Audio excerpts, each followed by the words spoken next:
mba hanambaranao aminay ny alehibeny ny fitiavanao.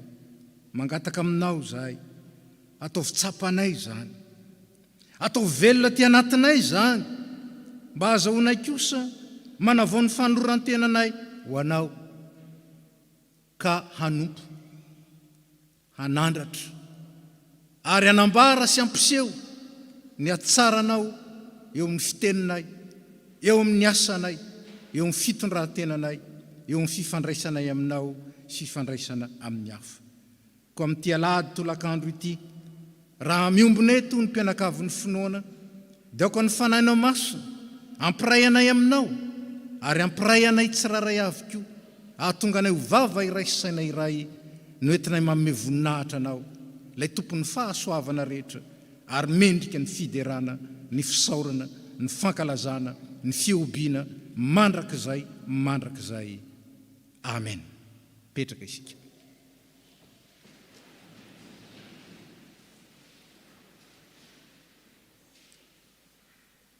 Ry havana malala,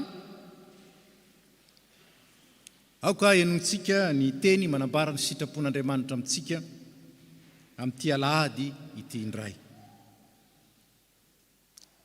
Mitandrema tsara mba hanaraka ny didy sy ny lalàna zay nandidiny Mosesy mpanompon'i Jehova anareo, itiavanareo an'i Jehova Andriamanitra reo, sy andehananareo amin'ny lalany rehetra, sy hitandremanareo ny didiny sy fikiranareo aminy, ary hanomponareo azy amin'ny fonareo rehetra sy ny fanahinao rehetra.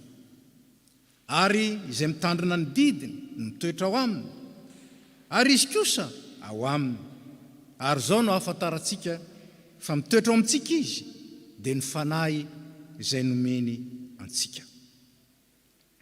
Manoloana izany sitrapon'Andriamanitra zany, dia andeha andiny tena isika, anaiky hodiniany zany tenin'Andriamanitra zany, ary anatona azy anokatra ny fotsika, mba hodioviny, ho esoriny ny fakofako-pahotana sy ny tsy fahatanterahana rehetra, andraisantsika kosa ny fahafenon'i Kristy, izay manavao antsika sy mampahery antsika amin'ny asa tsara. Hivavaka isika.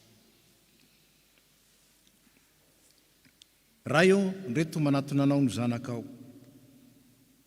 fa zanakao zay no ny asan'i Jesosy Kristy, ilay mahatoky, nefa indrisy tompo, fa tsy manaja anao toy ny ray zay, tsy matahotra anao tahaka ny tahotra ny ray zay,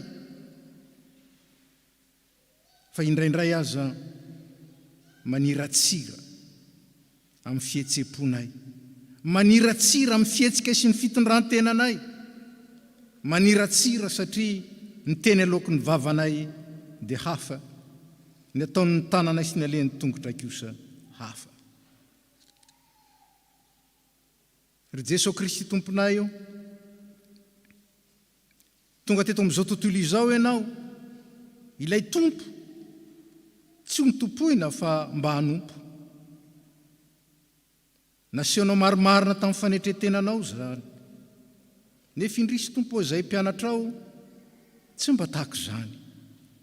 Mitady no tompoina izahay, miady varitra no ekena izahay, tsy mahay manetry teny ny lohan'ny namanay sy eo ny lohanao izahay,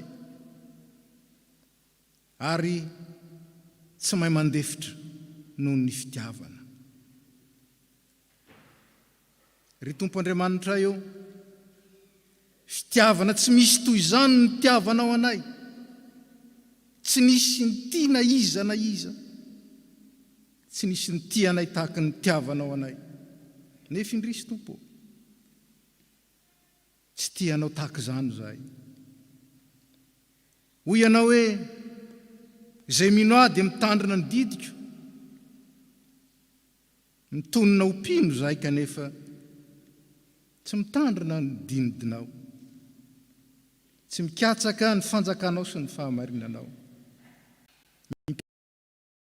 Mpirimpiry zay ny namita tena ary mamitaka anao amin'ny teny aloky ny vavanay, izay tsy tanterahanay akory, ary indraindray aza tsy mifanaraka amin'ny eo am-ponay, fa fanarahana fotsiny izay ataon'ny sasany. Misaotra anao anefa izay fa tianina avao anay ianao matommy teny aminay sy mananatra anay, ary tsy tianao izay ilona ao anatin'ny fiatsaram-belatsisy ny fahalotona matoa anarinao amin'ny teny pahasoavana. Ko ankehitriny Tompo, mangataka aminao izay enoy ny vavakay entinay mitalao sy mangataka ny famindram-po sy ny famelan-keloko aminao miaraka ny fiangonana. Reranay be famindram-po mitalao aminao izay mamelany elokay. Diovy izay ho afa-pahotana, sasao izay mba ho afa-keloko, ary avaozy ny fanahinay mba vonoka no mponao. Ny fitiavan'i Jesosy Kristy zanako mpamonjena ny angatahana aminao. Amen.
Asa raha fantatrao zany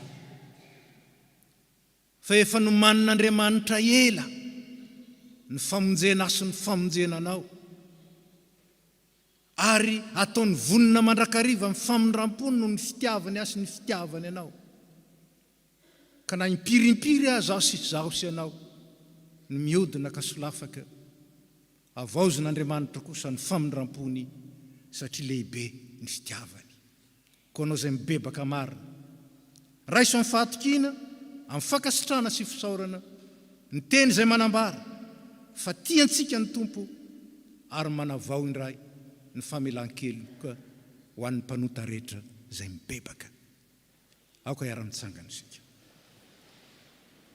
Hoy ny soratra masina fa Andriamanitra izay manan-karena amin'ny famindram-po no ny alehibe ny fitiavany izay nitiavany antsika, na dia fonombola matin'ny fahadisoana aza isika, dia nahavelona antsika niaraka tamin'i Kristy fa fahasoavana ny namonjena anareo, ary niara-natsangana isika ka niara-napetrana any an-danitra ao amin'ny Kristy Jesosy. Ary amin'izany dia tsy misy fanamelohana ho an'izay ao amin'ny Kristy Jesosy, fa ao amin'ny Jesosy Kristy ny lalan'ny fanahinaina no nahafaka tamin'ny lalan'ny fahotana sy ny lalan'ny fahafatesana. Ko ambara fa voavelany elokareo no ny anaran'ny masina, misaoran'ny Tompo. Amen. 7:7 Amen.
ahitra ho any amin'ny avo indrindra ho an'Andriamanitra. Petraka isika.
Mialoha ny amakitsika sy andrenesantsika ny teny voarakitra amin'ny soratra masina, voalahatra ao antsika amin'ity alahady ity, dia ataontsika ny hira fa 427 ny andininy voalohany sy fahaefatra, 427 andininy voalohany sy fahaefatra, ao anatin'izany dia angatahana mba handroso ety anoloana ireo andray anjara mivavaka sy ny famakiteny.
Sika tompoko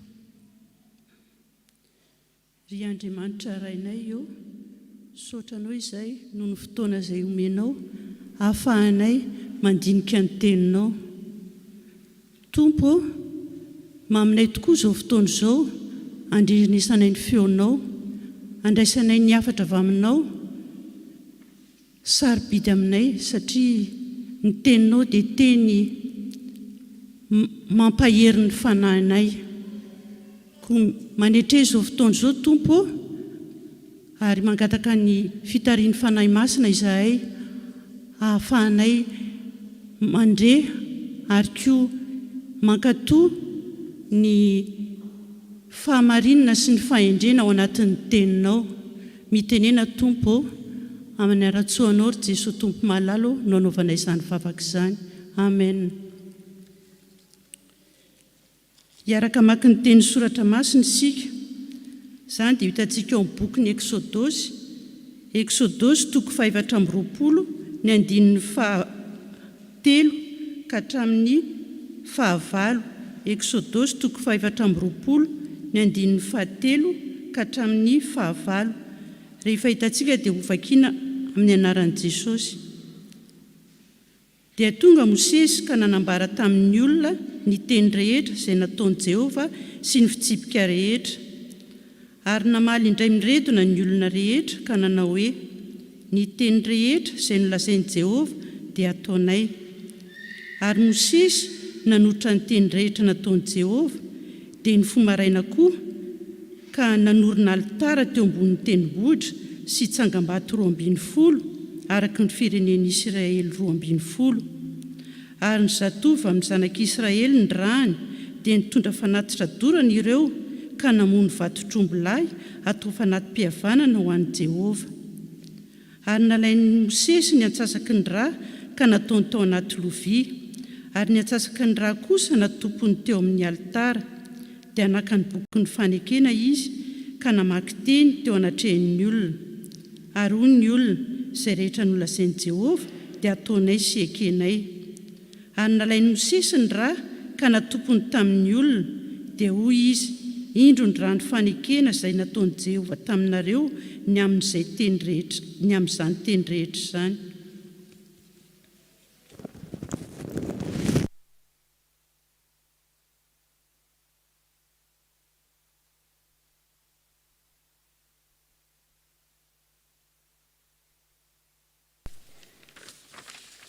Dia mbola hotohizantsika ny famakiana ny teny. Izany dia ho hitantsika ao amin'ny epistily ho an'ny Hebreo 5 ny 9:10 ka hatramin'ny 5:10.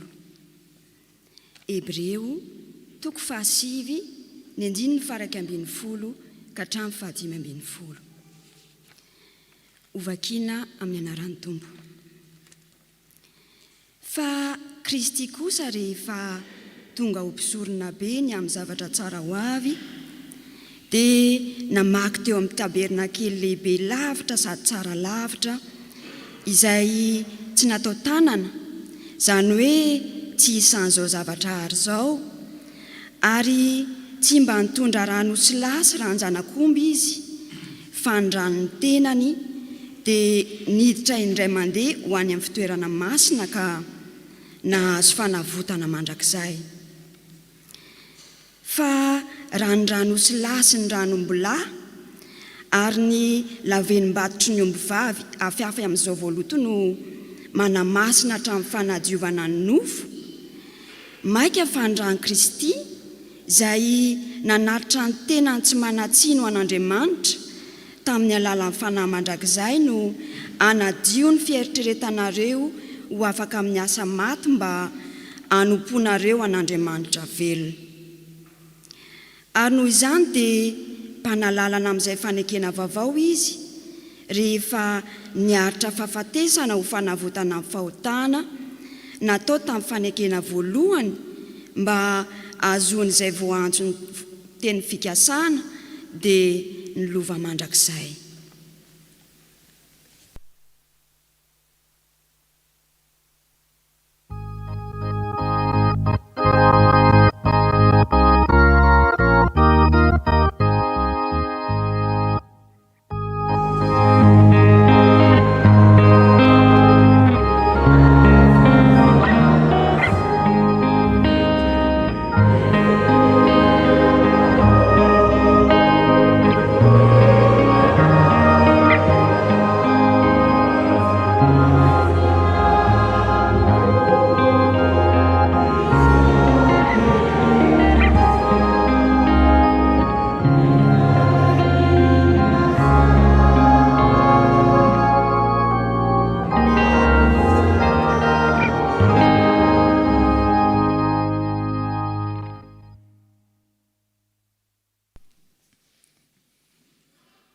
Dia mbola hotoizantsika rahavana ny famakiana ny teny soratra masina. Izany dia hitantsika ao amin'ny filasan-tsara ny Marka. Marka 4:12 andininy 12 ka hatramin'ny 4:20. Marka 4:12 andininy 12 ka hatramin'ny 4:20. Vakitsika amin'ny anaran'ny Tompo. Ary tamin'ny voalohan'ny andro finanana ny mofo tsy misy masirasira, izay famonoana amin'ny Paska, dia hoy ny mpianany taminy, aiza no tianao alehanay, hanamboaranay mba hinananao ny Paska? Dia naniraka 2 lahy tamin'ny mpianany izy, ka nanao taminy hoe mankanisa any an-tanàna, ary ny 2 lahy kosa dia nitondra ny fiara miaraka amin'azy. Dia niaraka ireo mianatra, ary ny 2 lahy kosa dia nitondra ny fiara miaraka amin'azy. Dia niaraka ireo mianatra, ary ny 2 lahy kosa dia nitondra ny fiara miaraka amin'azy. Dia ary isy lehilahy mitondra siny feno rano hifanena aminareo dia manara azy. Ary lazao amin'ny tompony trano izay idirany hoe izao no lazain'ny mpampianatra, aiza ny efitrano iarahako mihinana ny Paska amin'ny mpianatro? Ary izy anoranareo efitrano malalaka ambondriana izay voaizy fipetrahana sady voavoatra tsara, any no amboary ho antsika. Ary ny mpianatra nandeha ka tonga tany an-tanàna ka nahita araka izay nolazainy taminy dia namboatra ny Paska izy. Ary noho ny hariva ny andro dia tonga izy sy ny 12 lahy.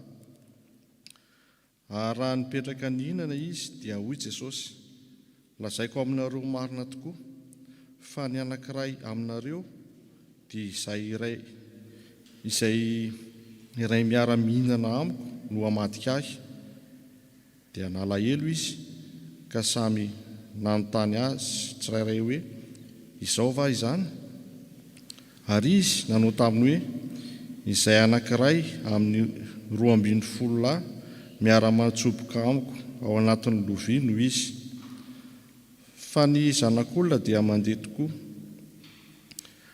araka ny nanoratana azy, nefa lozan'izay olona nahazona ny zanak'olona afatotra. Tsara ho an'izany olona izany raha tsy ary akory. Ary raha mbola nihinana izy, Jesosy nandray mofo ka noho ny efa nisaotra dia novakiny ka natolony azy ary nataony hoe raiso, ity ny tenako. Dia nandray kapoaka izy ka noho ny efa nisaotra dia natolony azy ka dia nisotroan'izy rehetra izany. Ary hoy izy taminy, ity no rako amin'ny fanekena izay alatsaka hamonjy ny maro. Lazaiko aminareo marina tokoa, tsy mba hisotro ny vokatry ny voaloboka intsony aho mandra-piavon'ny andro hisotroko izay vaovao amin'ny fanjakan'Andriamanitra. Ary rehefa nira fiterana izy dia lasa nakany an-tendrombohitra Oliva. Amen.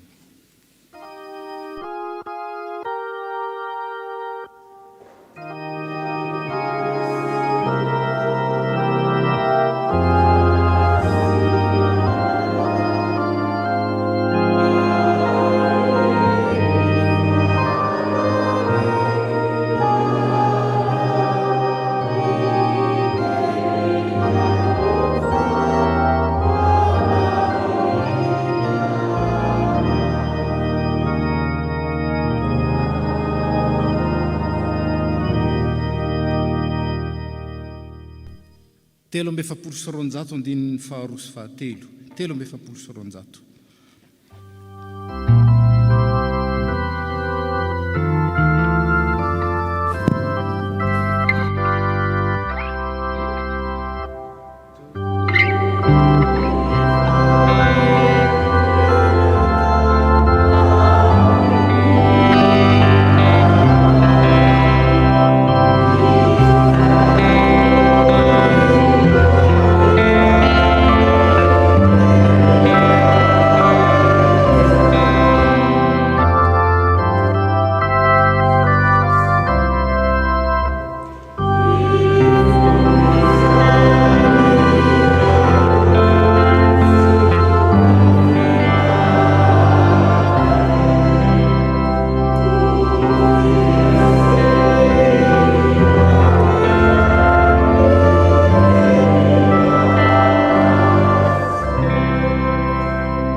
Ankehitriny ary, 'Miteza hoe tofovoanay iteny aminay, mitenena Tompo. miaino izay mpanomponao. Ary araka ny iranay meo ny mpanomponao izay tondra ny teninao, ny tsy seho akory, tsy ho hita akory, fa mba ny herinao sy ny fahefanao zany no asehonao. Raha miaino ny teninao zay dia ianao miteny aminay tsiraray avy. Amin'aratsoan'i Jesosy Kristy ilay teny velona, teny tonga nofo. Amen. Petraka isika.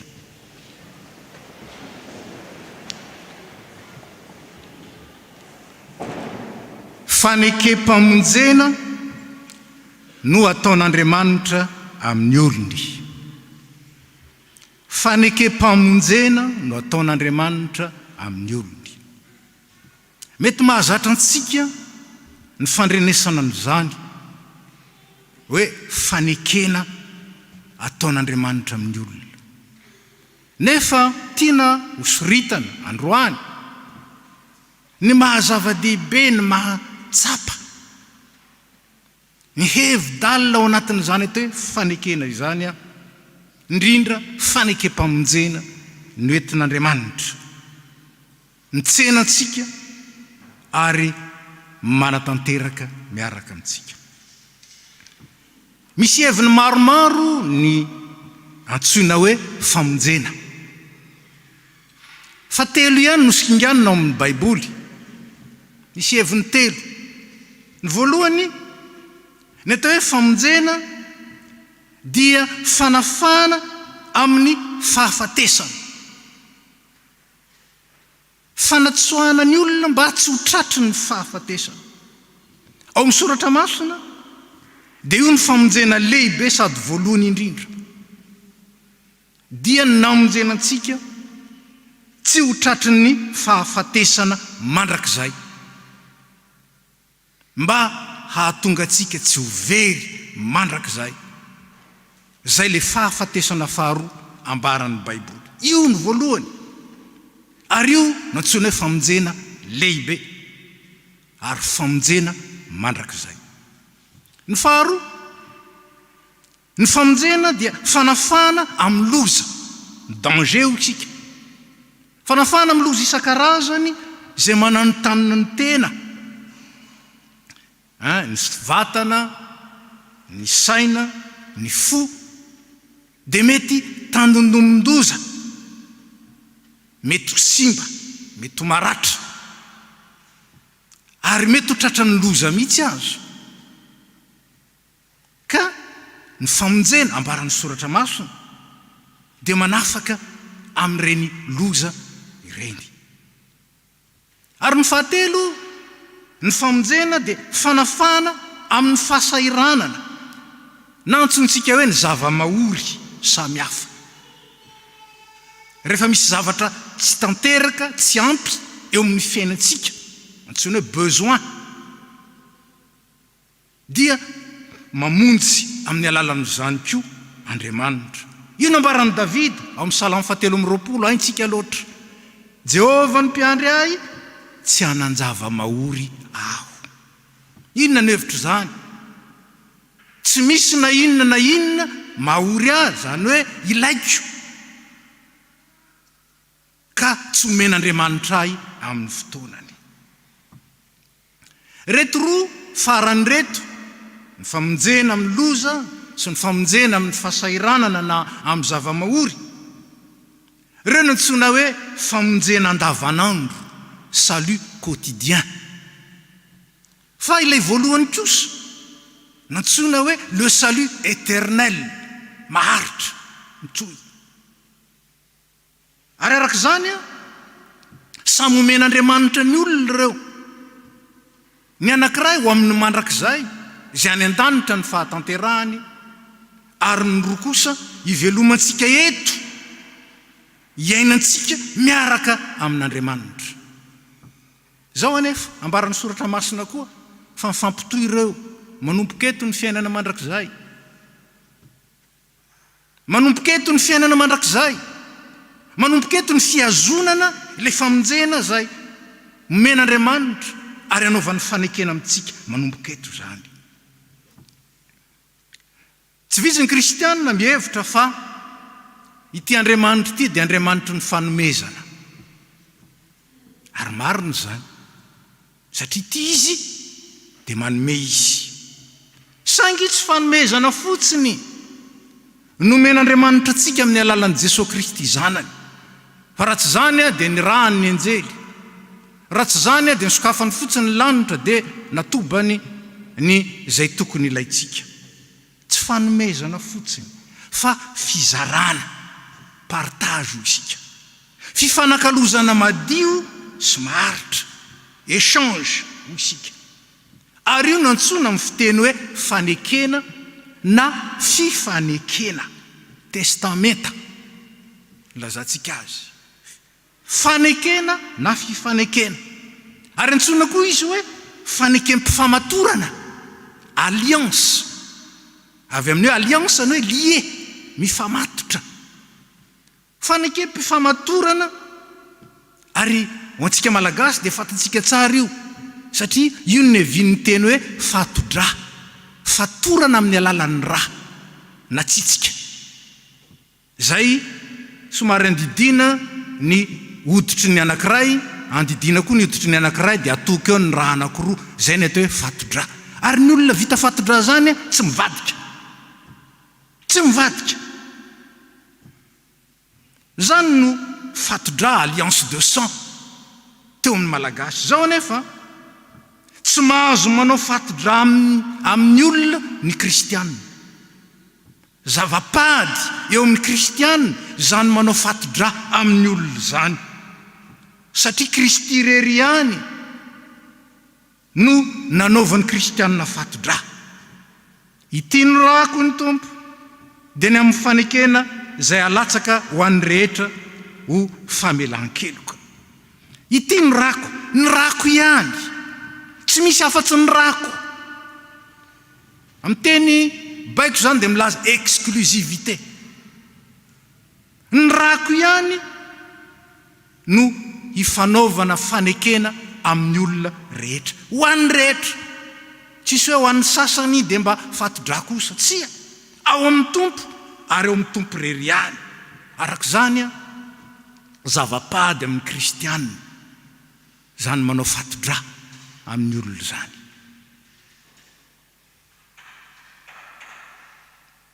Ny rany Kristy rery ihany no mamonjy. Koa ny fatodra amin'ny Kristy ihany, io ihany no izy. Fa ny sisa dia sampy. Ny sisa dia mariky ny fahadisoana mitondra any amin'ny fahaverezana. Koa amin'ny fanekena zay ny fanaovan'Andriamanitra amin'ny olona amin'ny alalan'i Jesosy Kristy, dia izy Andriamanitra mihitsy no miditra antsehatra mialoha, maka ny inisiativa ho tsika. Tsy niarahany tamintsika io, tsy niandrasany asianao io. Rehefa tonga ny fotoanandro, ny fotoanan'Andriamanitra, ny rany zanany, ho ny soratra masina. Andriamanitra ihany nametra ny fotoana, ary Andriamanitra ihany miditra antsehatra. Fa inona angeny natonga an'Andriamanitra anao an'izany? Inona nanosika an'Andriamanitra anao an'izany? Ny fitiavany. Ny fitiavany. Mahery loatra ny fitiavany antsika. Lehibe loatra ny fitiavany antsika. Tiany loatra tsika. Ka tsy nionina tany izy. Fa nanakiditra antsehatra ary tsy niera tamiko sy taminao. Fa raha nierany tamiko sy taminao manko, tsy ho tonga mihitsy izy. Tsy ho tonga izy.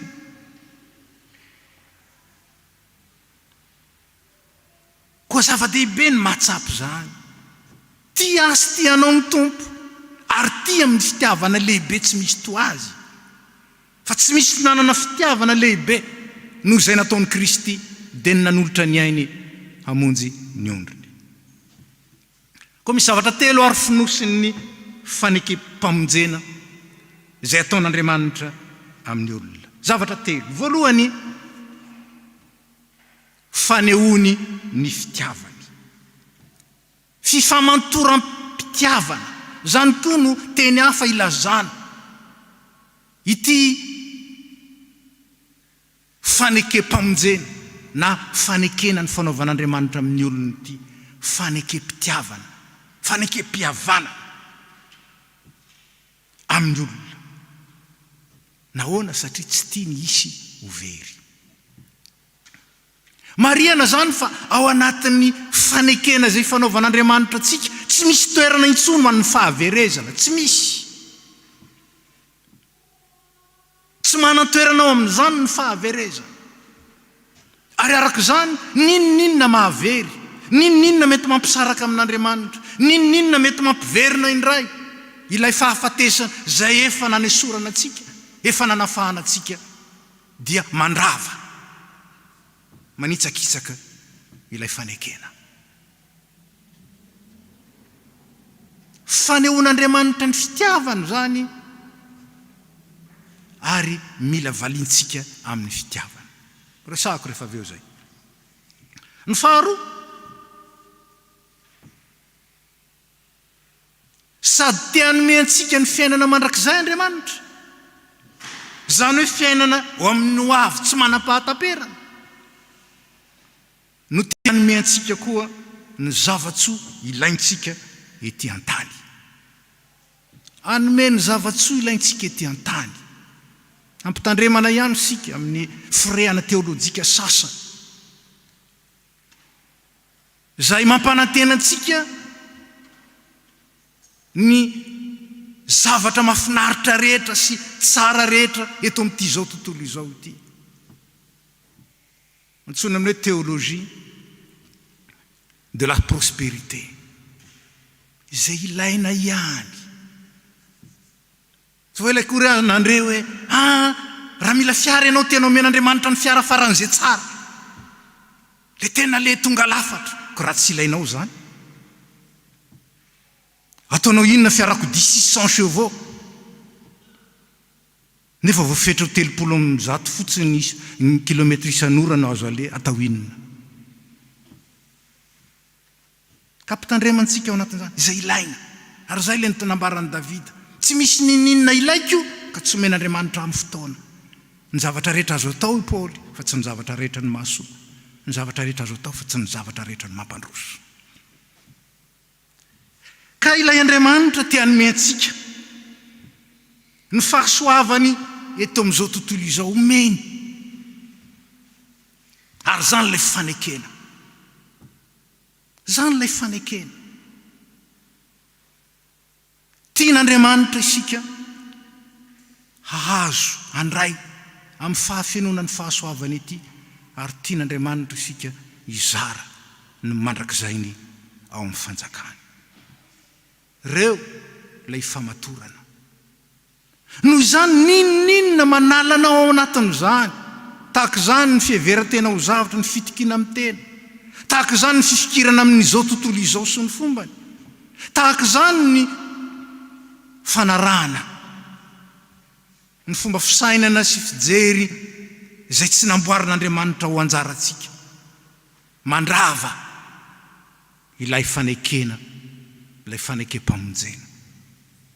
Ary fahatelo, te hifampizara amintsika ny fiainana be dia be ao amin'ny zanany dia Jesosy Kristy ny Tompo.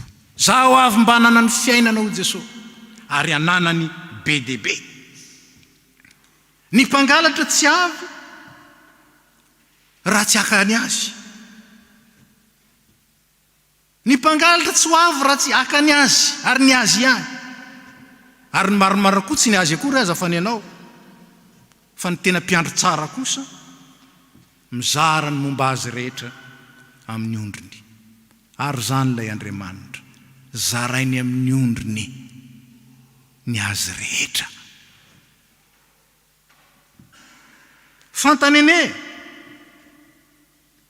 Fantanene fa tsy mendrika ny mandrakizay isika. Iza no miampy fa mendrika ny mandrakizay hatramin'izay? Mety zao amin'ny fikotra amin'ny mandrakizay, fa talohan'izany anie ka tsy mendrika. Nefa tamin'izay indrindra ny tompony naneho ny fitiavany ahy. Tsy zao akory. Fantany fa tsy mendrika ny mandrakizay anefa dia vonjeny. Ka dia naiky niombo tao amin'ny hazo fijaliana izy. 2 taona talohan'ny naterahako. 2 taona naterahako izy no niombo tao amin'ny hazo fijaliana ho ahy.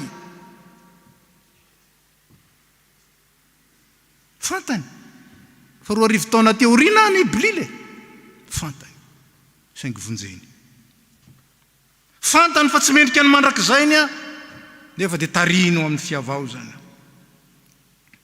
fantany fa tsy mendrika ny fitahiny sika dia ny fitahiny isan'andro san'andro nefa dia dioviny amarininy amin'ny alalan'ny famelan-keloka misy atokom-pinoana zay mihevitra fa tsy ilaina intsony zany bebaka zany fa efa vita teo amin'ny batisa daoliny rehetrarehetra tsy fampianarana soratra masina zany atao totalitarisme alaina ny andiny soratra masina sasatsasany atambatambatra dia atsangana ho teolojia dia anorenana ny zavatra rehetra tsy riavana ny soratra masina manontolo ary ny soratra masina ihany sola scriptura et tota scriptura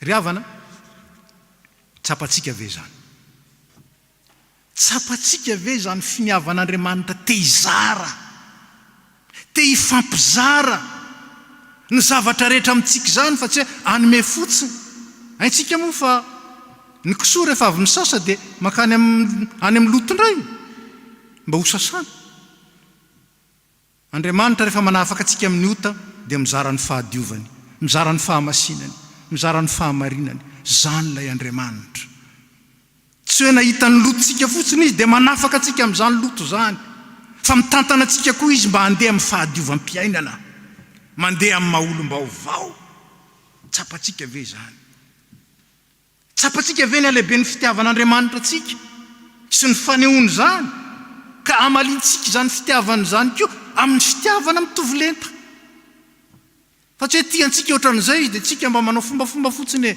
mba tiako ianao Jesosy mba hampandrina ny zavatra fotsiny ako tahaka ny tiavako anareo no hitiavanareo kosa tahaka zany ny teny grika ampiasaina mifanahaka ny heviny mitovy lenta ny heviny move ny fitiavantsika an'Andriamanitra sy ny fanehoantsika zany tena fitiavana lehibe sa fitiavatiavana fotsiny sa fitiavana indraindray fotsiny sa fitiavana kely ampahany fa Jesosy Kristy aza nafoy ny zavatra rehetra na dia fantany aza fa ny maro ane ka andahy fantany ange fa ny maro andahy tonga ihany izy ary nafony ihany ny ainy nafony ihany ny lapasoa nafony ihany ny fahasambarana be tany nafony na dia fantany aza fa andahy satria tiany manahoana kosa ny fitiavako sy ny fitiavanao azy manahoana kosa ny fitiavantsika azy aiza hoe izany lentany zany fitiavany zany fa ny fanekena na fifanekena dia mifamaly ary mitovy réciproque hoy ny teny frantsay mitovy ary mifamaly ka ahoana manahoana ny anehoantsika ny alehibe ny fitiavantsika ny tompo manahoana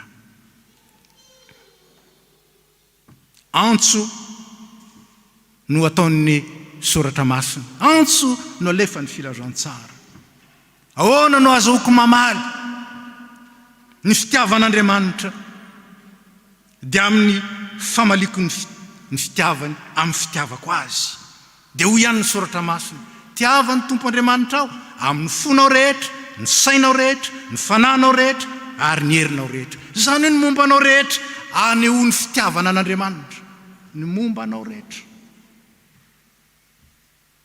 tsarovy izy ilay nandao ny lanitra tsarovy ilay izy nitondra ny fahotantsika sy ny fangirifiritsika tsarovy izy ilay nitondra ny fahafatesana teo amin'ny toerantsika tsarovy izy dia ho niratsika izay afoinao re mba ho ahy tomponao zany lay fanekena riavana mitovy lenta ny fitiavany lehibe ho ahy valiko amin'ny fitiavana lehibe hanika amin'ny teny soratra masina raha misy ty na vady na zanaka na retapo na iza mihoatra no ny fitiavana tsy mendrika ho ahy meratsiny fa mazavabe zany teny zany fa na io vadinao io aza tsy mbola tianao tahaka ny tiavan'ny tompo anao,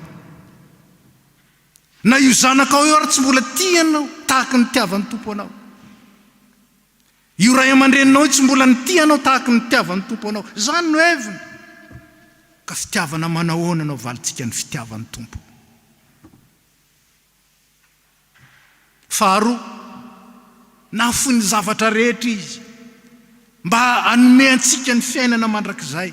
Ahoana ny azonako an'izany fanekeny zany, dia ny azonako an'izany fiainana zany mba tsy ho simba, iazonako an'izany fiainana zany tsy vadika fahafatesana noho ny fanao ratsy, noho ny mbola fanarana ny fanao n'izao tontolo izao, noho ny famoizana ny fiainana maha-kristianina.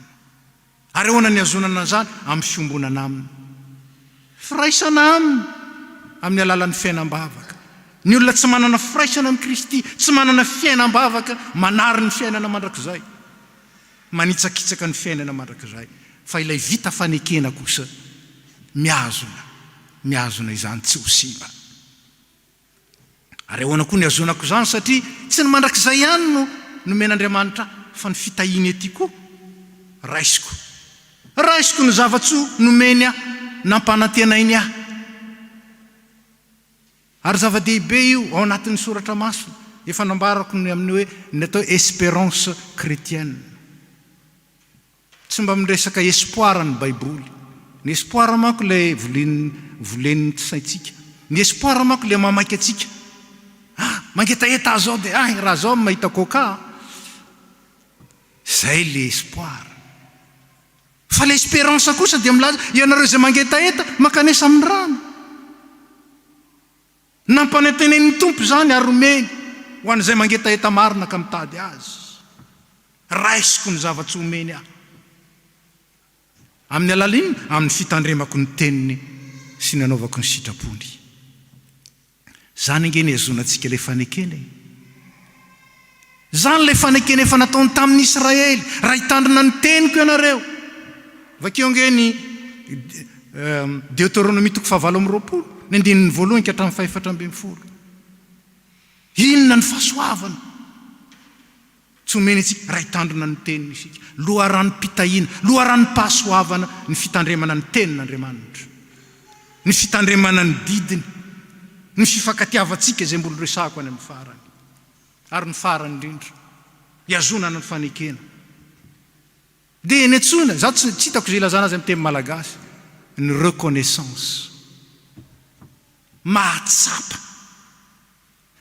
Mahatsapa ny alalan'ny fitiavan'Andriamanitra ka dia midera makalaza, manome voninahitra azy mandrakariva. Raha tsapantsika ny lehibe ny fitiavana hitondrany antsika isa-tsegondra, isa-tsegondra koa isika midera azy sy manome voninahitra azy. Ka dia ajaina sy andrianina ny finoana sy ny fifikirana aminy. Fa tsara le Andriamanitra ne, sady mpanao ny tsara ary tsy slogan zany, fa zava-marina iainana. Tsara ny Andriamanitsika sady mpanao ny tsara. Fotoana ny fandraisana ny fanasan'ny tompo androany izay anasana antsika. Inona moa ny hevitry ny hoe mihinana ny tenan'ny Kristy? Ny heviny dia mikatsaka ny sitrapony sy mankatoa azy. I Jodasy ry havana dia nihinana tamin'ny fandraisana ny fanasan'ny tompo voalohany. Tena nihinana, ny ray latabatra tamin'ny tompo Jodasy. Saingy tsy ny tenan'ny Kristy no haniny, fa ny tenan'ny fanamelohana. Tsy ny fikatsahana ny sitrapon'Andriamanitra no nanosika azy, fa ny tompontsoa ny tenany. Anke da namidiny tamin'ny vola ray tanana ny tompo. Tahaka ny mpangalatra ny lazaina teo hoe miditra ao anatin'ny valan'ondry, saingy tsy noho ny fiheveran'ny ondry akory na ny fiheveran'ny tompon'ny ondry, fa noho ny fiheveran'ny tenany ihany. Za kosa ho ny tompo, za ho avy mba hanana ny fiainana sady hanana ny be dia be. Koa isika zay tonga handray ny tenan'ny Kristy sy sotro ny rany,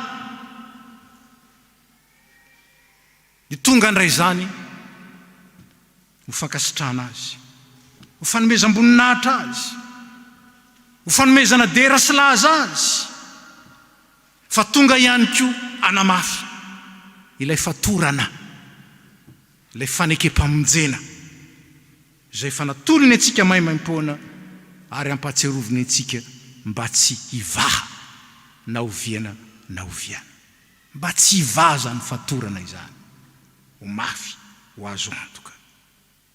Hoy ny soratra masina,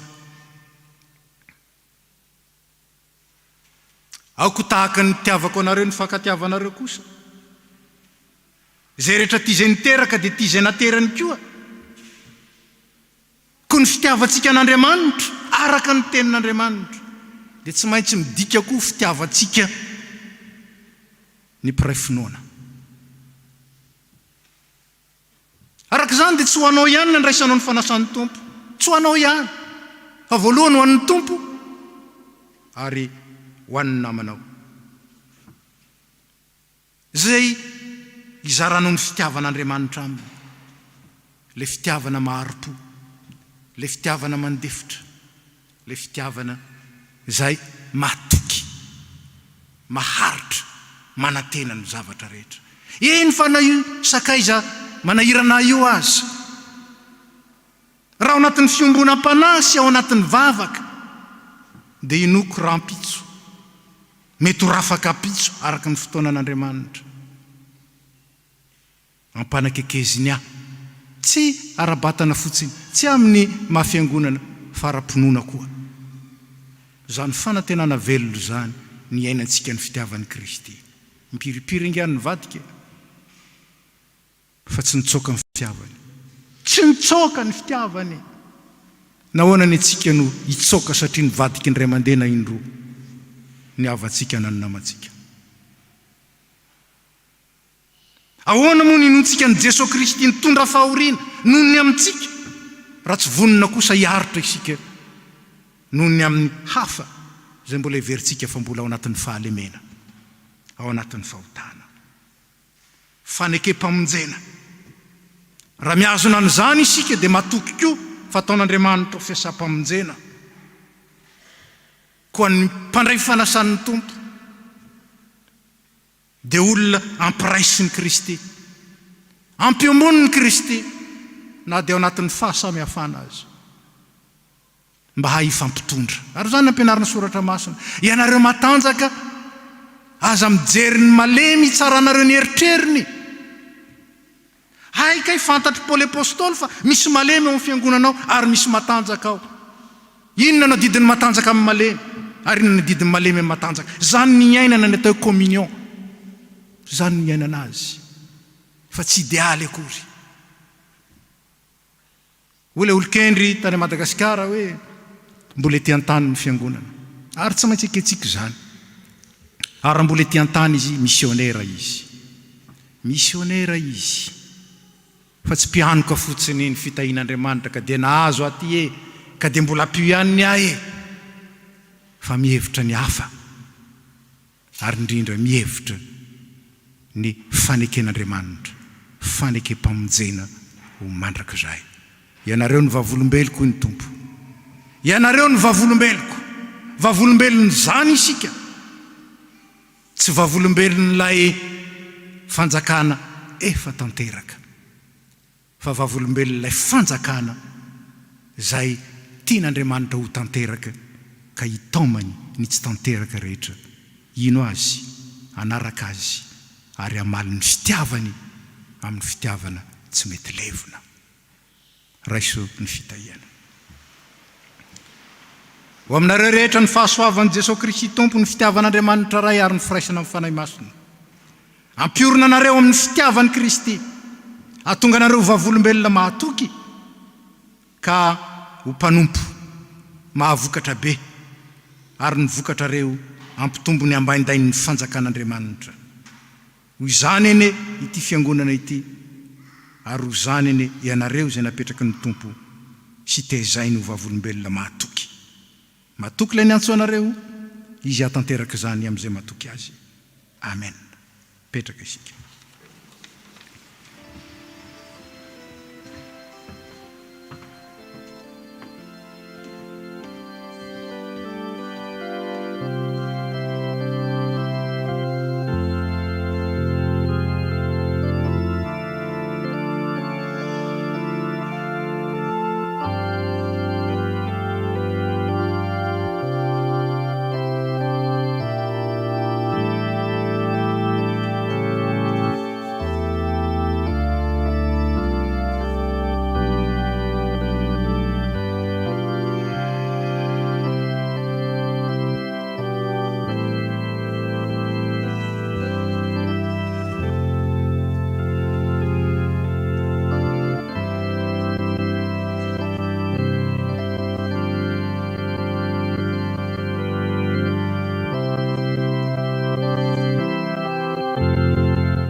Iara-manonina ny fanekemponoana apostolika izay ombonantsika amin'ny fiangonana rehetra manerana ny tany. Mino an'Andriamanitra ray tsy tompanao ny lanitra sy ny tany aho, ary mino an' Jesosy Kristy zanan'lahy tokana tompontsika izay nitorotoronina tamin'ny fanahy masina, nateraka Maria Virjiny, nijalra nanapaka amin'ny Ponto Pilato, nombona tamin'ny hazo fijaliana, maty ka nalevina. Nidina tany amin'ny fiaina tsy hita, nitsangana tamin'ny andro fahatelo, niakatra ao any an-danitra, mipetraka eo ankavan'Andriamanitra ray tsy tompo. Avy any avy ny tsara, ny velona sy ny maty. Mino ny fanahy masina, fiangonana masina maneran'izao tontolo izao, fitsangana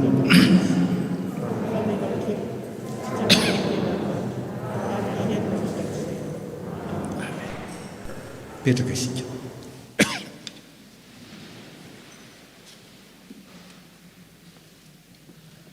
Zao dia manomana ny fomba mampanantsika iombona latabatra amin'ny tompo isika ny tompony manasantsika ary dia manao ny hira fa 7:200 isika ny andinin'ny 22 dia mangataka ny dekona mba hiakatra ity.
Aminareo rehetra ny fiadanan'ny tompo aoka hiara-mitsangana isika ifampizaro zany fiadanana zany eo amin'ny eo akaikitsika iteny amin'ny ao aminao ny fiadanan'ny tompo na maly hoe ary ho aminao koa.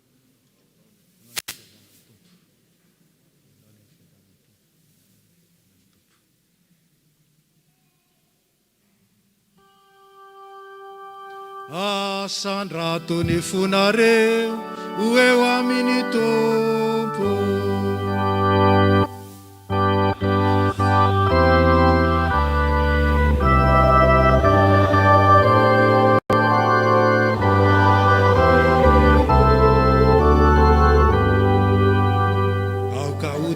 tsika ny tompo andriamanitra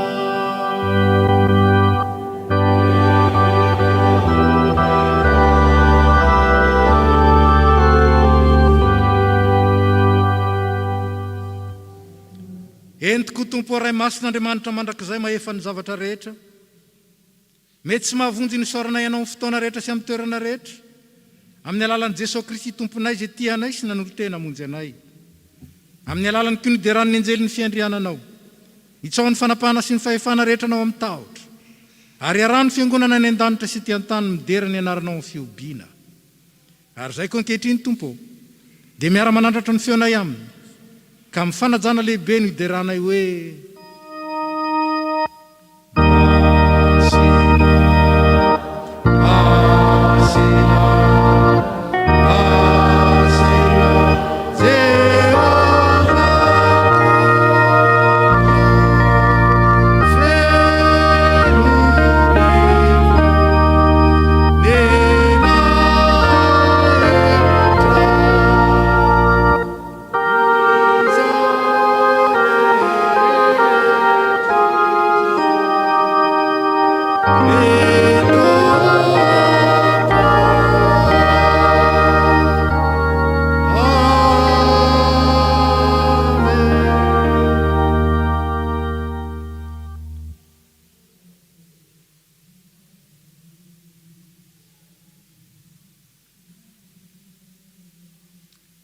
petraka isika.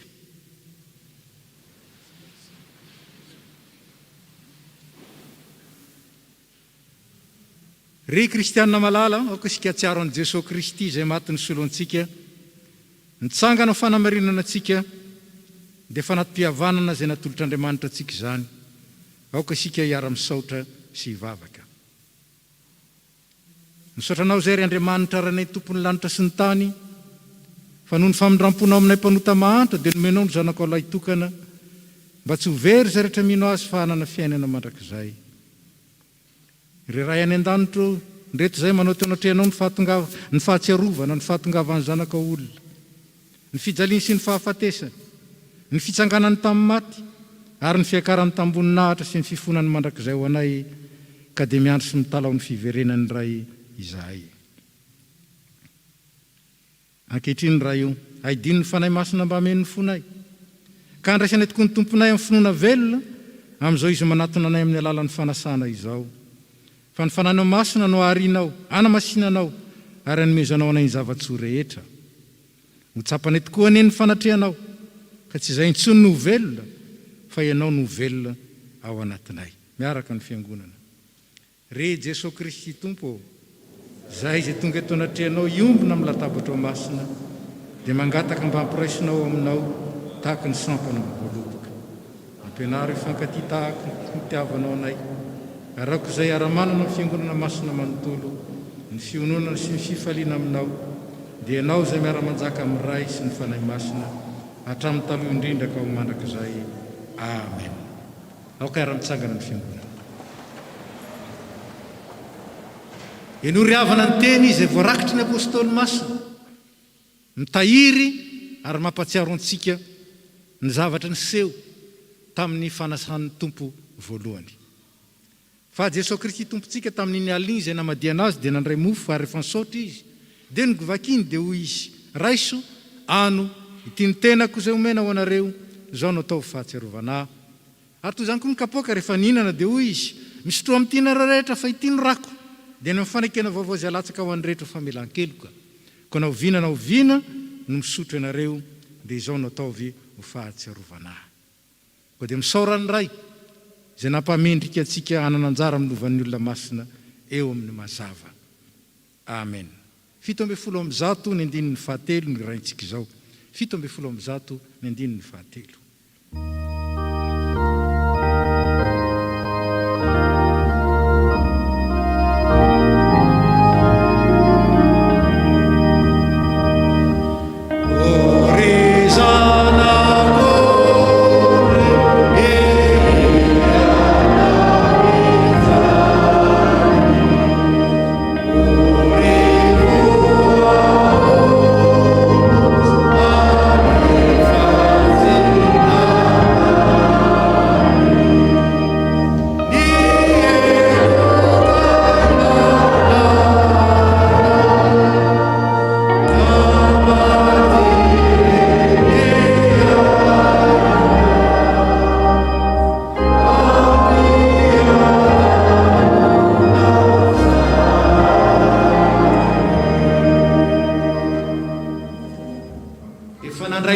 Mahazanak'Andriamanitra atsika isika, tena zanany.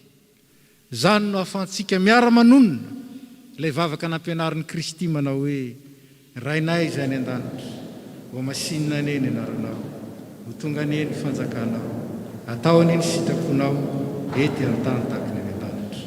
Meo anay n'izay anona sahaza ho anay, ary mamelany elokay tahaka ny namelanay izay meloka taminay, ary aza mitondra anay ho amin'ny fakapana, manafanay amin'ny ratsy, fanao fanjakana sy ny hery ary ny voninahitra mandrakizay. Amen. Ny mofo izay vakitsika dia firaisana amin'ny tenan'i Jesosy Kristy tompontsika. Ny kapoaka ny fisaorana izay isaorantsika dia firaisana amin'ny rano Jesosy Kristy tompontsika. Hoy ny tompo, andeha, efa voavoatra avokoa izao ny zavatra rehetra. Mahazo mipetraka ny tsy mpandray fanasan'ny tompo. Ny mpandray fanasan'ny tompo kosa rehefa avy mandray ny mofo sy ny kapoaka dia afaka mipetraka, dia rehefa miverina ty ny diakona dia miara-mitsangana sika mihinana ny mofo sy misotro amin'ny kapoaka. Ataontsika mpanataterana izany ny 280 sy 200. 280 sy 200.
vakoka iara-mitsangana ny mpandray fanasan'ny tompo.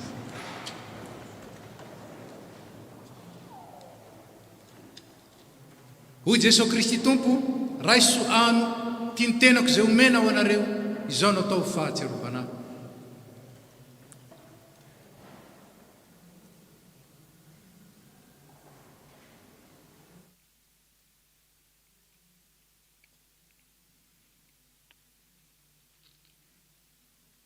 Hoy koa Jesosy Kristy tompo, sotroinareo rehetra ity fa tiano rako, dia ny amin'ny fanekena vaovao izay alatsaka ho an'ny rehetra ho famelan-keloka, izao no ataovy ho fahatserovana.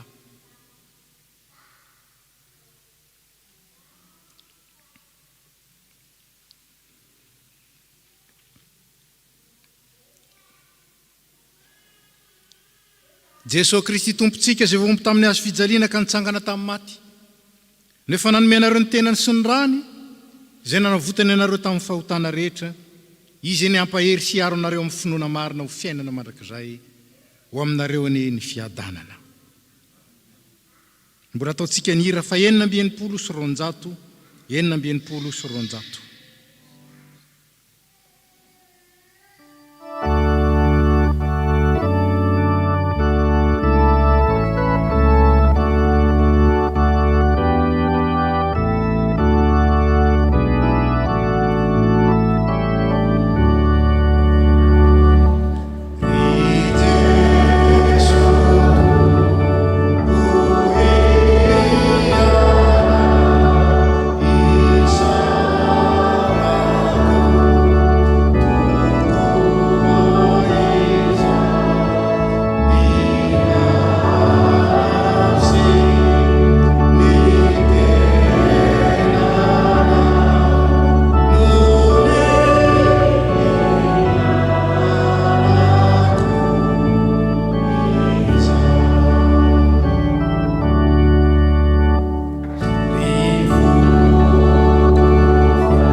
Patsiarovina fa rehefa mirava isika no angony ny ry ampiravana ny kapoka azahoana manary azy.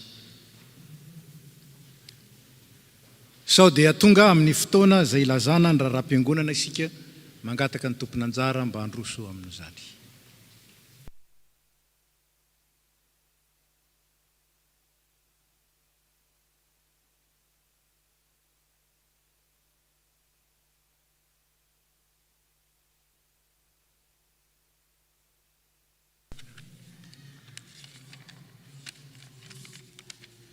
Ny mpitandrina sy ny komity FPMA Toulouse dia fahaly miarabantsika amin'ny anaran'i Jesosy Kristy lohan'ny fiangonana sy tompon'ny asa. Vaovao nasionaly. Fisaorana avy amin'ny FPMA Annemasse, fa raha velona isika dia velona ho an'ny tompo, ary raha maty isika dia maty ho an'ny tompo. Koa amin'izany na velona na maty isika dia an'ny tompo ihany. Romanina 4:40 ny andininy 9. Manohitra izao taratasy izao izahay taranaka sy fianakaviana ary ny FPMA Annemasse manontolo hifisaorana anareo tamin'ny nanotrona anareo sy nampahirezanareo anay no ny fodiamandry ny rainay Andriamatovo Rasolo Arson Andrianaivo Gilbert tamin'ny sabotsy 8 Mey 2020 sy 2000 lasa teo. Avy amin'ny Ramatoa Mamy Nirina sy Pasteur Donald Gizy mianakavy.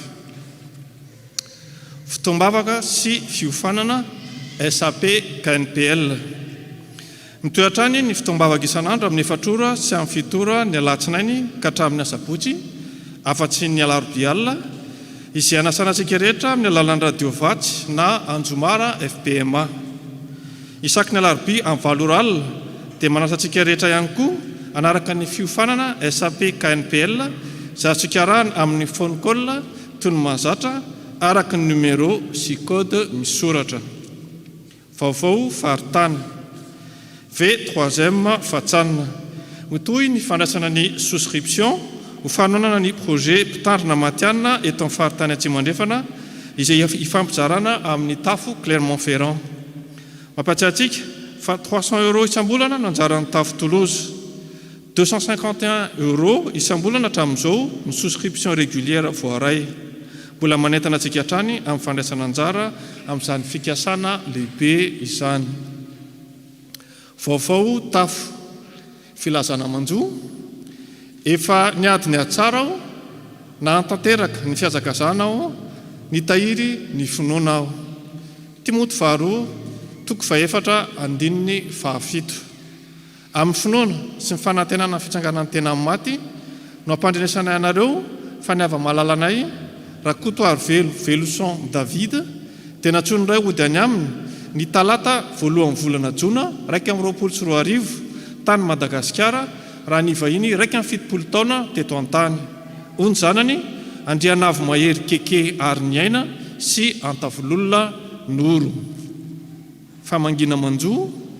Ny famangina ny fianakaviana any Mama Perla sy ny fianakaviana Ols Patrika izay namono rainy dia ho tanterahana androany. Ny famangina ny fianakaviana Rakotiny aina Rapanarivo Andi sy Miarzo izay namono rainy sy ny fianakaviana Dr Manitra René sy Lilia Randria Mananjara izay namono retapo aminy dia ho tanterahana ny alahady 17 Jona heriny anio. Trano fiangonana. Mitohatrany ny fanoana ity projet trano fiangonana ity amin'ny alalan'ny fanomezana na tonom-bola. Ny numéro IBAN sous compte FPMA Toulouse ditantsika amin'ny soratra manentana antsika koa hanao hanambavaka izany asa goavana izany. Rakitra sy adidy manentana antsika hatrany indrindra ho an'ireo tsy afaka tonga eto am-piangonana hanao ny fandrotsahana ny rakitra sy adidy amin'ny alalan'ny virement, chèque na carte bancaire eloaso toy ny mahazatra mba ho mariky ny fanoloran-tena antsika ho an'ny tompo sy ho fanohanana ny asan'ny fiangonana. Tsarovy fa ny mpanome amin'ny fifaliana no tian'Andriamanitra. Tatitra arabola volana May 2024. Ny rakitra voaray tamin'ity volana May ity dia 4,381,46 €. Ny adidy voaray 1,960 € ary ny vokatra tamin'ny Pentecoste 1,807,80 €. Étude biblique. Misy ny étude biblique ny talata 20 Jona amin'ny 7 orala amin'ny alalan'ny visioconférence. Ny diam-piangonana. Ny fampompivavahana amin'ny alahady 13 roapolo ary 17 Jona dia any amin'ny Vieux Temple amin'ny 10:06 maraina ary mandeha mivantana amin'ny YouTube. Mbola mitoehatrany ny fisoratana anarana amin'ny fanatrehana ny fampompivavahana. Misoratsika ny hainao hatramin'ny farany ny voninahitra ho an'Andriamanitra ireriany.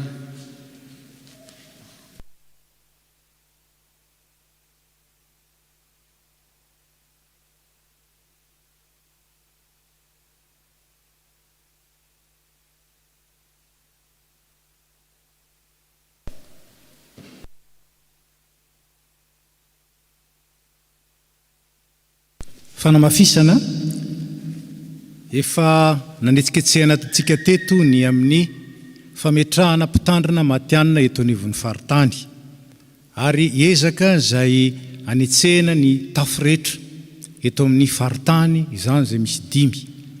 Ny anjaran'ny Toulouse dia 300 € par mois. Hatreto dia 251 € zany ny souscription voaray.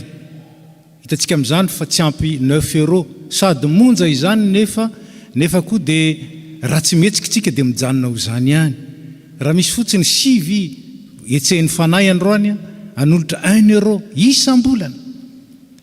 Mandritry ny herintaona farafahakeliny tratratsika ny tanjona. Inoko fa tsy 1 € ihany ny fotsika ho an'izany mpitay izany fanahintsika ilaitsika efa natao teto zany ny lazaina teto ilaintsika ny isian'ny mpitandrina matianina eto amin'ny faritany. Manaraka izany dia ny vina trano izay anaovan'ny fiangonana ezaka mba hananana trano fiangonana ho an'ny FPMA Toulouse manokana. Efa napetraka koa zany vina izany ary efa nitsangana ny komitin'ny trano. Mandra-pahatonga an'izay anefa dia tsara ihany ny mampatsiaro antsika fa i Davida rehefa nanana eritreritra ny anangana trano ho an'ny tompo dia nolazain'ny tompo hoe tsy mbola zao ny anaovany zany ary tsy ianao no nanao an'izany fa ny zanakao. Inona nataon'i Davida? Nanangona izay rehetra nilaina anorenana ny trano izy. Ary zany ny fanantenanao amin'ny tompo zany, tsy miandry. Ary araka zany koa nanetsiketsehana antsika rehetra mba ho tahaka ny Davida daholo isika. Na dia tao azy hoe mbola tsy matipaika ny amin'ny fanatanterahana izany dia mazava fa ilaina dia n'izao sahady ny azahoantsika manango-bola ahafahana manao ireo démarche maro samihafa indrindra any amin'ny banky mba ahazoana mandroso rehefa mazava ny tetikasa. Ka dia etsehintsika eo amin'izany mba hanana ny fanahiny Davida isika. Zay fanahy nakasitrahan'ny tompo. Nanana fo izay nakasitrahan'ny tompo Davida mba ho izany koa eny isika rehetra. Farany fanaontsika ny miaraba ireo vahiny izay sendra mandalo miaraka mivavaka amintsika eto androany. Ka raha misy amintsika zany zao vao tonga eto dia angatahana mba hitsangana rabaina amin'ny anaran'ny fiangonana ary tsofindrano amin'ny anaran'ny tompo.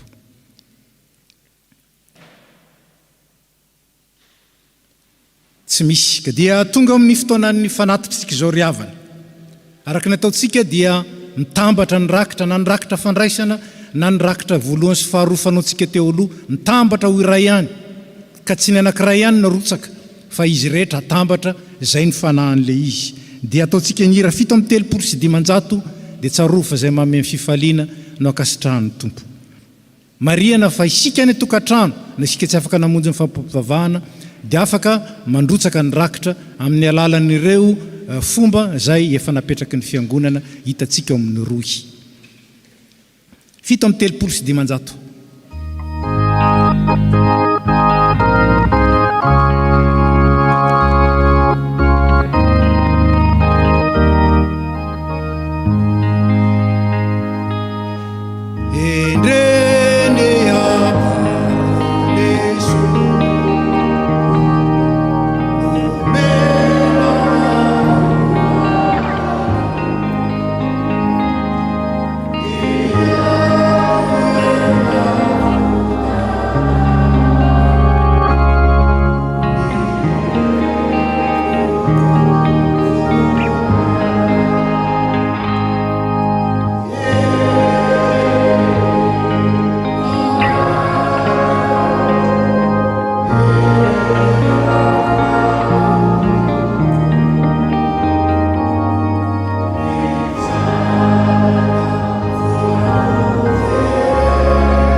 Sangany isika manao ny hira fa 5:700 voalohany hoentina manolotra ny rakitra.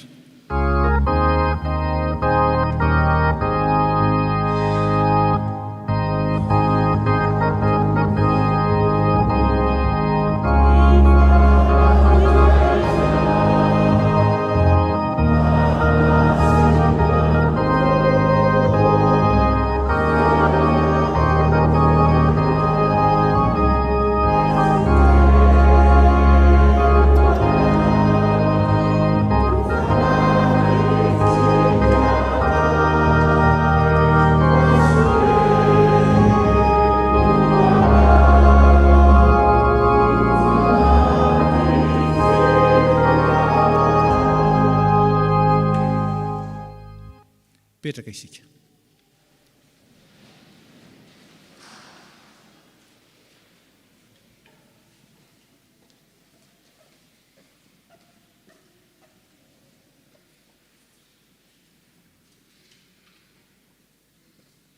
Mbola hiara-mivavaka isika. Misaotra anao indray izay Tompo noho ity fotoana nomenao anay ity ionana aminao, ary nizaranao ny teninao taminay, nanomezanao ny tenanao sy ny ranao indray ampanay, ka manavao ny finoanay sy ny fahatokinay ianao. Tompo, mangataka aminao indrindra izay, ny amelomanao ny finoana ka hitiavanay ianao sy hitiavanay ny namanao tahaka ny tiavanao anay, ary mba tsy ho ambava fotsiny izany fa amin'ny fihetsika, amin'ny asa, amin'ny teny, amin'ny fitondran-tena. Dia mivavaka aminao izay ankehitriny ho an'ireo sahirana, ninninona endrika izany fahasahiranana izany, ninninona antony, efa nitononao mpamonjy anay ianao, meteza amonjy ny namanay. Mivavaka aminao izay ho an'ireo marary, na any amin'ny hopitaly izany any tokantrano, ampaherezo, tahio ny fitsaboana, ary izay tsy vitan'izany satria zavaboarinao na ny mpitsabo na ny fanafody, dia nao Andriamanitra mihitsy no angatana hiditra an-tsehatra, natsotra ny tananao anome fanasitrananao an'ny namanay. Mivavaka aminao izay ho an'ireo namoiavana, ampaherezinao amin'ny filazantsara ny fitsanganana amin'ny maty, ka hitraka anana ny fanantenana velona, fa tsy ny fahafatesana ny tompon'ny teny farany, fa Jesosy Kristy ilay efa nitsangana tamin'ny maty no manokatra ny varavaran'ny lanitra ho an'ny mino. Mivavaka aminao izay ho an'ny fiangonana sy ny asany, ny fiangonana manerana ny tany mba ambininao ny teniny. Mivavaka aminao izay ho an'ny FPMA, mba ho tahinao ny tompony andraikitra nambaratonga, ary ho an'ity fiangonana eto Tolozy ity, ianao lay efa miasa eto, ny mbola angatana hiasa bebe kokoa amin'ny mpikambana tsirairay avy, hahatonga ny fiangonanao ho tena velona, ary hahatonga ny asanao ho tanteraka araka ny sitraponao. Dia omeo anay Tompo ny avitrika hatrany azoto mandrakariva, ary entinay mbavaka aminao manokana ny vina trano fiangonana, ianao nanetsiketsika ny tsirairay avy mba ho fiasana velona eo am-pelatananao, anatanterano izany asa lehibe izany, fa inonay fa na lehibe sarotra azy zany lay Andriamanitra mahefa ny zavatra rehetra kosa miara-dalana aminay, ary mahatanteraka mihoatra noho izay eritreretinay azy. Mivavaka aminao izay ho an'ity firenena mampiatrano anay ity, mba hitoetra eto ny fiadananao ka hiadananay araka ny teninao. Entinay mivavaka aminao Madagasikara tany razanay, tahio ny ezaka tsara rehetra ho amin'ny fampandrosoana, ho amin'ny fampatsakana ny rariny sy ny hitsiny, ho amin'ny fandriam-pahalemana, ary entinay mivavaka aminao manokana ny valana retina Covid-19 izay mamely tokoa any an-tany razanay. Tompo, meteza ianao anampy ny malagasy, ary omeo an'ny mpitondra ny fahazavan-tsaina, ny fahaiza-mandamina, ary omeo ny manam-tsaina sy ny manan-katao rehetra, ny hay an'olotra izay hainy na fahalalana izany na fananana izany hoentina miady amin'izany aretina izany, atonga ny firenenay Tompo ahita indray ny fiadanana.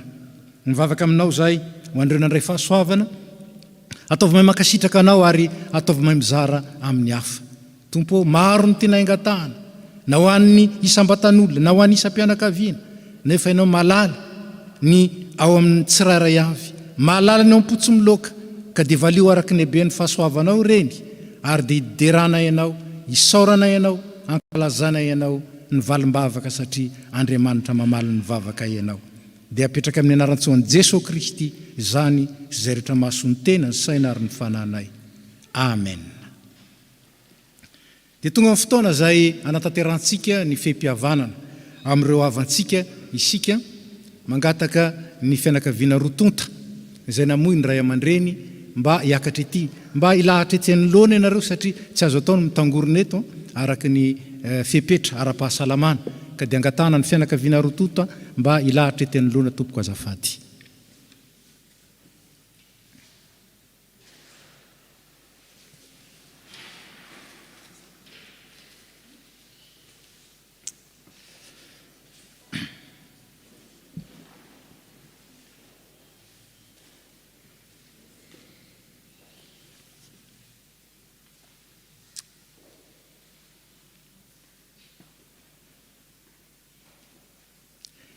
eny ry izy mianakavy manoloana anareo eto ny fiangonana zay tapakareo fanapatsinay aminareo satria efa nampiraisiny ny tompo ho fianakaviana iray sika nohony amin'i Jesosy Kristy sy ny rany nreto ny fiangonana manoloana izao fahoriana izao te ampatsiaro anareo fa tsy irery anareo fa manana ny fiangonana manontolo mitrotro ambavaka mampahery ary koa miombona amin'izao fahoriana sy izao ratra noho ny fisarahana amin'ny ray aman-dreny loharan'ny poirana izao.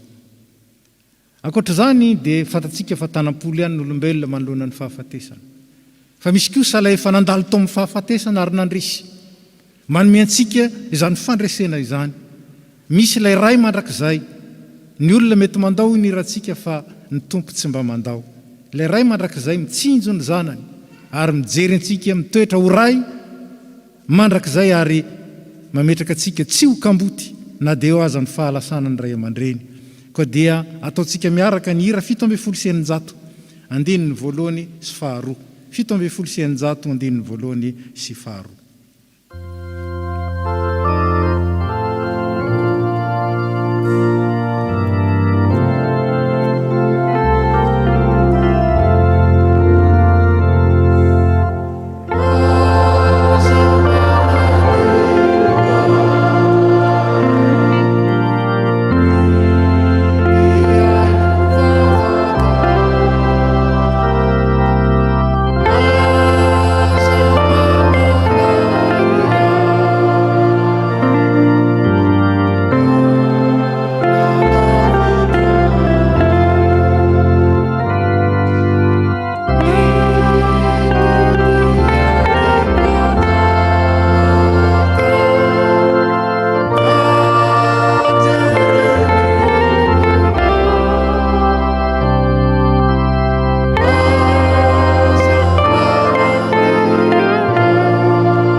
Mbola hivavaka sika.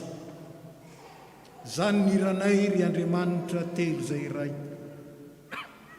Andriamanitra dia ny vavaka. Ao amin'ny fiandriananao Tompo. Jereo ary todio ny olonao ao amin'ny fahantrany. Malahelo, maratra no zao fisarana an-tany zao. Nefa ianao manana ny fampiononana feno sy tanteraka. Ianao ilay manana ny fanalahidin'ny fiainana sy ny fahafatesana. Mahay mampitraka sy mampahery anay. Avia Tompo. Ianao ilay ray mandrakizay. Fialofana ary mahatoky ka tsy mamelanay ho kamboty. Reto manatona anao izay mitondra ny zanakao eo am-pelantananao. Hitanao ny fahantrany, hitanao ny alahelo. Eno ny vavaka izay misandratra avy amin'ny fonay. Mangataka fampaherezana, mangataka fampifaliana, mangataka fampiononana. Ianao ilay tompony teny pahary, ary tompon'ilay teny famonjena. Meteza iteny aminay indray, mba azahoanay mitraka, azahoanay manoatra noho ny mpandresy ao amin'ny Kristy, ilay efa maty nefa nitsangana tamin'ny maty. Dia mitenena aminay Tompo fa mihaino ny mpanomponao. Amen. Izao ny tenin'Andriamanitra izay entina hampahery anareo. hoy Paoly apôstôly amin'ny Tesalonianina 2:2. Ary Jesosy Kristy tompontsika sy Andriamanitra raintsika zay efa tiantsika ka nanome antsika fampionona mandrakizay sy fanantenana tsara amin'ny fahasoavana no ampionona ny fonareo ane sy ampahery anareo amin'ny asa sy ny teny tsara rehetra. Ny fitiavan'Andriamanitra tao amin'ny Jesosy Kristy. Efa nilazaina tamin'ny toroteny teo zany tsy averina. Fa zay mafisiny eto dia zay lazainy Paoly ao amin'ny epistily ho an'ny Romanina. Mahery zany fitiavana zany ary tsisy mahasaraka atsika amin'izany fitiavana izany. Zany no hery ho antsika, zany ny fampiononana lehibe ho antsika, zany ny fanantenana ho antsika. Fa na dia eo aza ny voina, na dia eo aza ny fahalasana ny malalantsika, Andriamanitra kosa mbola mitantana ny fiainantsika. Ary Andriamanitra zay fanandahatra ny fiainany mahay mahatanteraka na ho azy na ho antsika mbola velona ny fikasana tsara zay tanterahany amin'ny alalan'i Jesosy Kristy. Ka dia mionona tompoko, mahereza tompoko, ary engane ny teny fikasan'Andriamanitra ho anareo ho tanterahany feno, ka dia ho ampitombony ny finoanareo sy ny fifikiranareo aminy mba azahoanareo misaotra azy ary azahoanareo mifaly ao aminy. Mbola hivavaka isika. Tompo misaotra anao zay no ny teninao, fa ny teninao dia ery, loha ranokery. Misaotra anao no ny teninao satria tsy avelana verina aminao foana zany raha tsy tanteraka eo amin'izay matoky anao. Reto havanay reto apetraka ambanin'ny teninao. Ary ny fahatsiarovana ny mpanomponao zay nantsoinao. Dia tehirizinao aminao koa, ka aoka isaky ny atsiaron'izy ireny zay dia hibanjana anao le tompon'ny finoana sady mpanefa azy ary ho feno fisaorana sy fakasitrahana. Misaotra nanomezanao zany mpanomponao zany nandritry ny fotoana maro amin'ny mahazanaka, amin'ny maharay, amin'ny mahavady, amin'ny mahavana, amin'ny mahampiray fiangonana.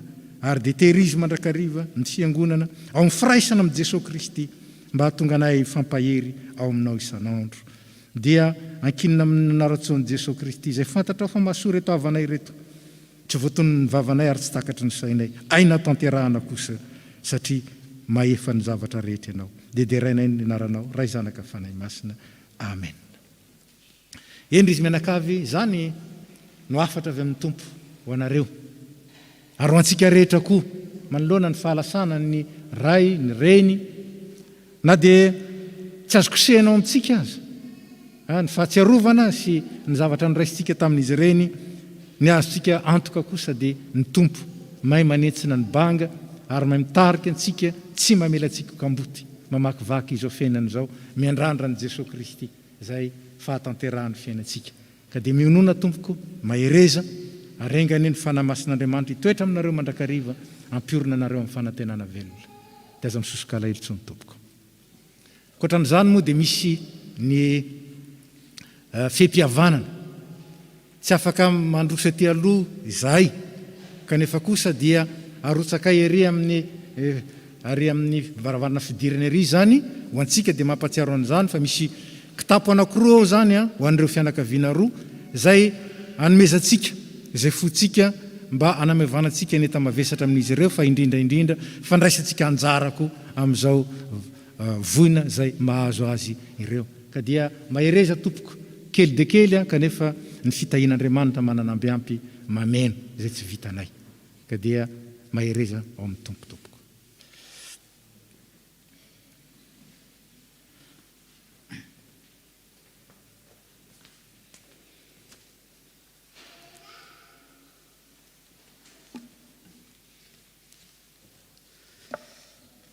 Ry raha lasana bavy eo amin'ny tompo, sitraka sy telo no atolotra inareo solotena fianakaviana manatrika etona amin'ny fanehoanareo ny fiaraha-miro aminay.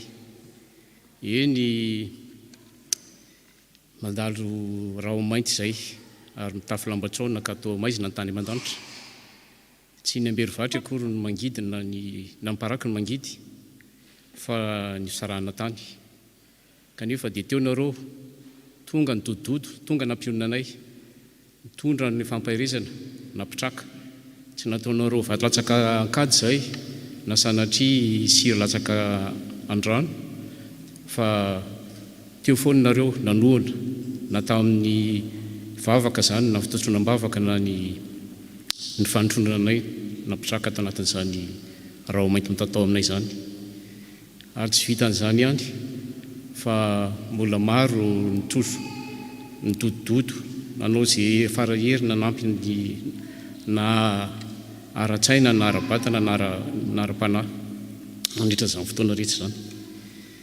Ary tsy mbola vitan'izay ihany fa mbola narahanareo fitrotronam-bavaka sy solondamba ho an'ny maty ary solondambary tsy masaka ho an'ny velona, ka dia fisaorana sy fakatelemana nazotolotra anareo. Efa tsara livenana ny maty ary efa inkajy ny velona, ka dia fisaorana sy fakatelemana ny mbola apitetraka anareo, atolotra ho anareo. Voninahitra ny eo an'Andriamanitra rery ihany. Misaotra indrindra. dia aza misosoka leritry ny tompoko. Mahazo mipetraka nareo.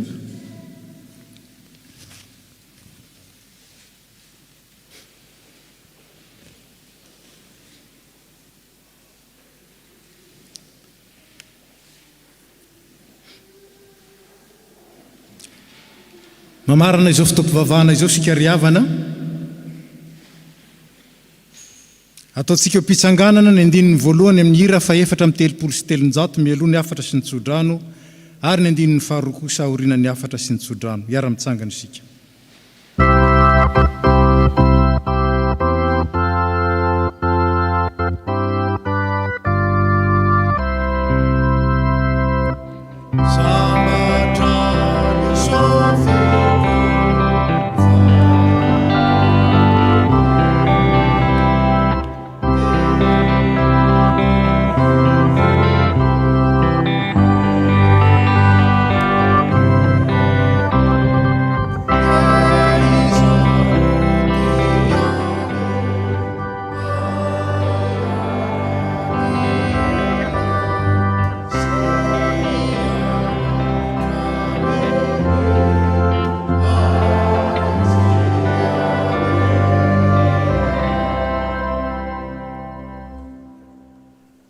Zao no afatra hoantsika avy amin'ny tenin'ny soratra masina, ko amin'izany rahalahy, satria manana fahatokiana hiditra amin'ny fitoerana masina isika noho ny ran'i Jesosy.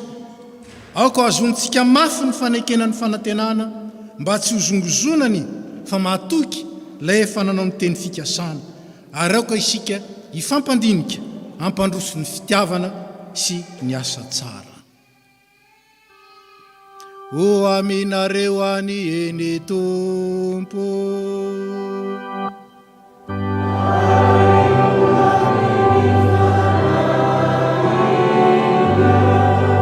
hitay anareo any eny Tompo ka hiaro anareo, ampamirapiratra ny tavany aminareo any eny Tompo ka hiantra anareo, anandratra ny tavany aminareo any eny Tompo ka hanome anareo fiadanana. Amen, amen, amen.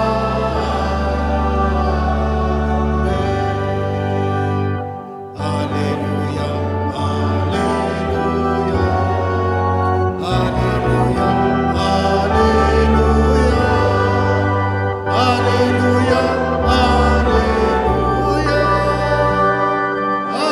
alleluia, alleluia, alleluia, alleluia.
ahitra ho an'Andriamanitra ray sy zanaka ary fanahy masina izay hatramin'ny taloha indrindra ka ho mandrakizay amen. Mandehana amin'ny fiadanana ka manompo ny tompo.